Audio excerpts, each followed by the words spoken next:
তো ভিউয়ার্স দেখেন, সৌদি আরবে আমরা যারা বলদিয়া কোম্পানি বা রোড ক্লিনারের কাজে আসতে চাচ্ছি বা আসতেছি, তো তারা দেখেন তাদের জন্য এই ভিডিওটা দেখেন। এখন প্রায় বাজে সকাল 6টা সৌদির সময়। তো এখন দেখেন তারা রোডে নেমে পড়েছে কাজ করার জন্য। তাদের ভিলা থেকে একটা গাড়ি এসে তাদেরকে দিয়ে গেছে। তো এখন থেকে সারাদিন 10 ঘন্টা এখানে কাজ করবে। তো আপনারা যারা সৌদি আরবে আছেন বা থেকে গেছেন, এখন চলে গেছেন দেশে, তো তারা অবশ্যই জানেন যে সৌদি আরবে হাওয়াটাও যে কতটা গরম হয়ে থাকে এটা আপনারা ভালোভাবে জানেন। তো এই গরম হাওয়ার মধ্যে এতটা তাপমাত্রার মধ্যে তারা কষ্ট করে রোড ক্লিন করে এবং দেখেন তাদের মতো বেতন হয়ে থাকে 600-500 এমন হয়ে থাকে।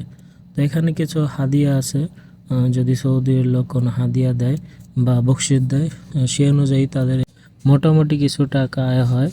তো ভিউয়ার্স, এটা হচ্ছে বলদিয়ার গাড়ি।